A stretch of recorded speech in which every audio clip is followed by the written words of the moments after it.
I'd like to thank everybody for joining me today. Today, I want to talk about how to set yourself apart from your competition as an advisor.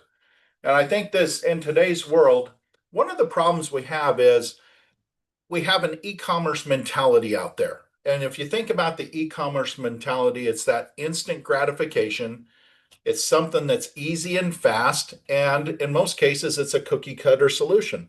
And I was thinking about this, and I was thinking about, when I buy from Amazon.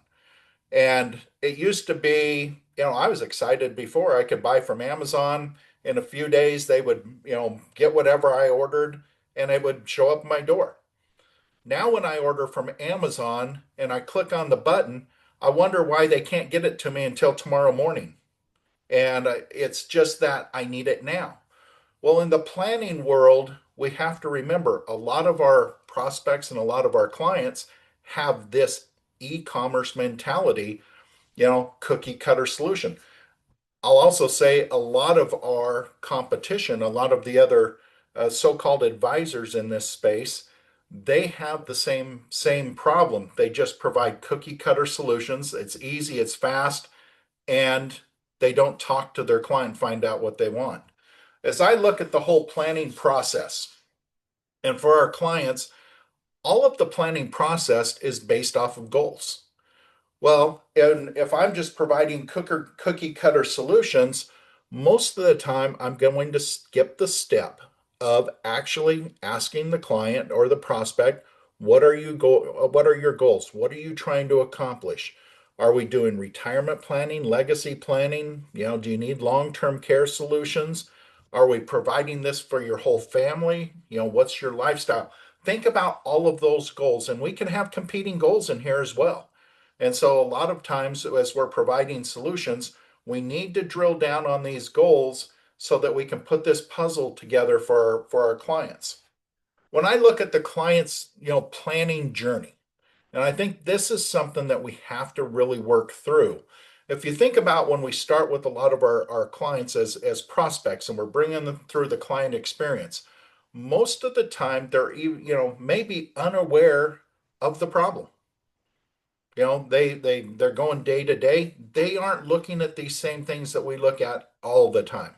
So they're unaware of those problems. So part of this planning process is to help them become aware of what that problem is so that they are now problem aware. They know they have a problem. Once they know they have a problem, then we can make them aware of the solutions. Not that it's the solution, but there are solutions, and we start working those solutions into their planning goals. Once we have them aware of the solutions, now we can take them into this planning process. Part of this planning process is there again, pulling out their goals and objectives, understanding where they're at in life, their family, their spouse, their business, whatever it is that we're planning with. Now we take them through because we've identified the problems, we've identified solutions. Now we can help them plan. And finally, the last step, and I think this step gets missed so many times, implementation.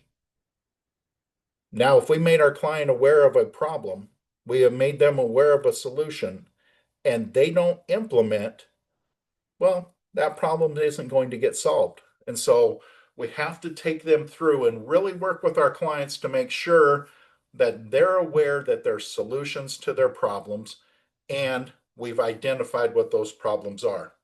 What I like to do, and every time I work with a client on any type of a plan, whether it's a tax planning problem, whether it's a legacy planning, all of this, I want them to understand there's a planning cycle. And I put this in front of them every single time that we go through the plan so that they understand, hey, there's a process here. And if you think about going through this process, the first thing we're going to do is gather the client information. We're going to work with our client, whether we're using questionnaires, where we're using a yellow pad, whatever it is, we need to get that information. We need to ask for tax returns so that we can get a full picture of what we're doing. Once we have that information, then we're going to spend the time to understand our client's goals. With that goals and information now we can identify the potential tools. Not the tools yet, but potential tools that we can start opening it up and seeing what those look like.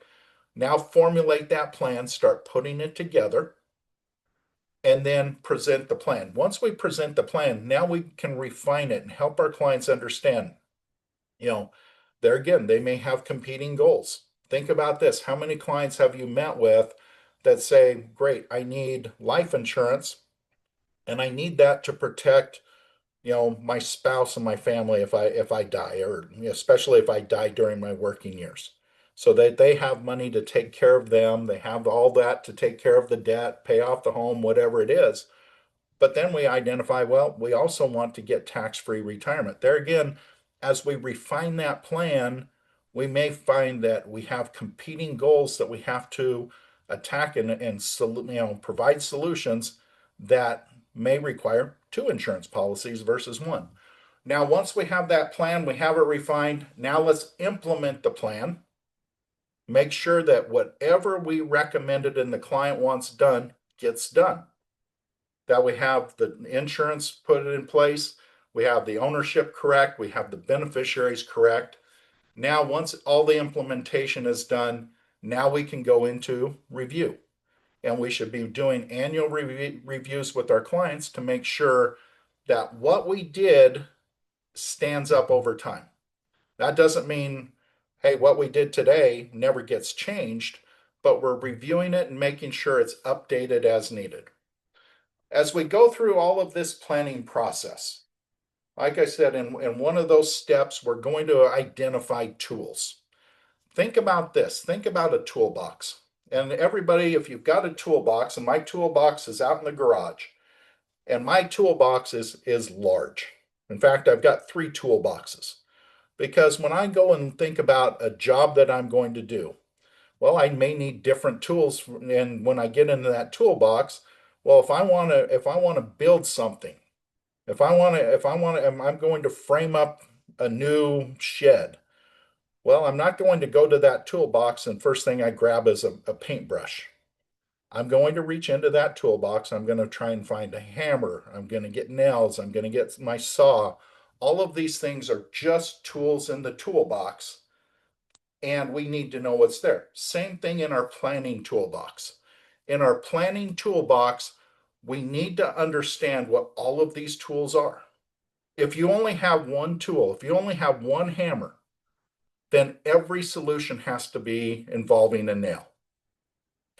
Well, if I have a hammer and a screwdriver and a saw, on and on and on, all of these tools in my toolbox, and I know how to use the tools in the toolbox. Now I can reach into that toolbox. I know my client. I've gone through the planning process. I've identified their goals. I've identified all of their information.